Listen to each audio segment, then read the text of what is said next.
Jimmy Hill and Alan Hansen were with us tonight to enjoy a game of football. Now it's become an inquest into this wretched hooligan business again, Jimmy. Everybody expressing disgust, and it was disgusting, but the solutions are a bit more difficult to come by. I haven't heard any solutions yet. No, I think the first thing on which we probably agree is that it was premeditated and it was organised. I mean, those things don't happen by accident, and there was nothing there to inspire it if it hadn't been premeditated. Those people went there looking for trouble and looking to incite trouble. England going a goal down had nothing to do with it, in your estimation? They depict some moment. It's a disease of our society, and it's outside the influence of football, in my opinion, to stop that kind of behaviour. We should be ashamed of it. People of my age are certainly ashamed of it. But there's nothing we individually can do about it. Governments can do something about it, and society can. It's no use keep casting the blame at football's door. We've heard that police intelligence knew there was going to be trouble at the match. Indeed, they had some security officers in amongst the crowd there. They had riot police outside, and yet it still happened. Do you think the police were perhaps a little bit naive in their approach to it, or...? There's never been a history of that kind of violence in Ireland. Quite. And although they were expecting something, I don't think they expected the avalanche that eventually happened.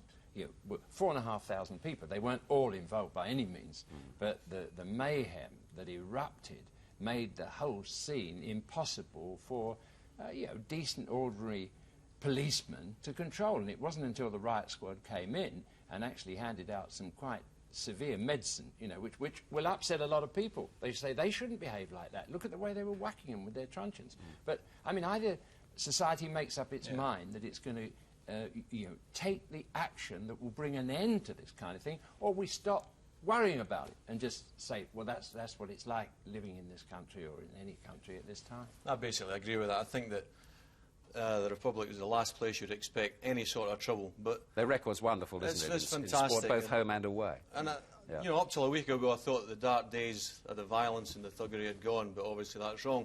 But football cannot admit defeat to this problem. I think it's better than it was 10 years ago, and if it means more cameras, more security, more police, more intelligence, and more resources, let's have them, because we cannot admit defeat. And I agree with Jim. I think it's on a broader basis. I think this is a law and order problem.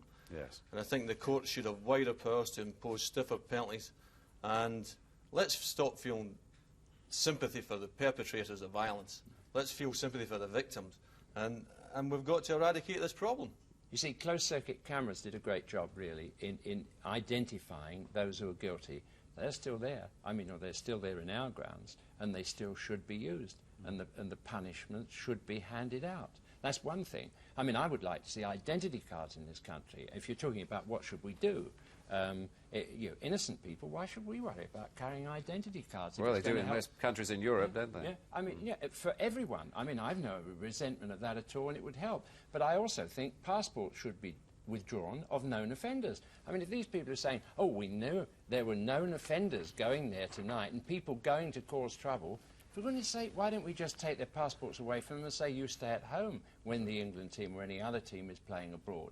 I mean, either we make up our mind, that's society, that is, because I've said it's outside football's remit, and it really is. We make up our mind that we're going to eliminate that kind of behaviour from this country, because it is a disease, and unless we do that, they will laugh in our faces, as they continue to do, standing there with Nazi salutes. For those people who lost loved ones in the war and think, what do they think about that? That's horrifying. In a perfect world, you'd stop them travelling, and the FA stopped taking tickets the passports away. But if you know there are troublemakers, how are they allowed to travel? How are they allowed to go? They're allowed to travel. They shouldn't be. It's difficult to stop them, isn't it? Yeah. There's no law that allows that to happen at the present time. The one thing I do resent, really, about it is that everybody takes some of the blame except the people responsible in a way. You know, the Irish, were they a bit unawares? You know, how do we allow them to travel? Government should do this, football should do that. In the end, everybody else is taking the share of the blame, and we don't get at those people who are the root cause of the problem. And that's what we have to make up our minds to do. But you can still have security to prevent it. You know, if the intelligence sources knew that there was going to be 40 or 50 troublemakers there, then the communication should have been better, and the Irish police should have been in there and sorted it out. Yeah. Going back to football issues, there's a question mark now over the European Championship next year being held here. Yeah. Oh, well, I think for some time now, I mean, we haven't been able to play England-Scotland matches. I mean, that's sort of just left. It's a civilised country. We're living in a civilised country. We can't play Scotland at football. I mean, it's unthinkable, really, but we've all we've all accepted that now. But when it comes to a major sporting event, I think the European authorities will realise that England, with its modern grounds, with the practice it's had at dealing with the hooligan element over here, will cope with it quite well. And I'm quite sure in the end it will go ahead and there won't be any trouble. Never any problems at Wembley, is there? You know, when England play at Wembley, never any hint of trouble, and I think that'll be in England's favour.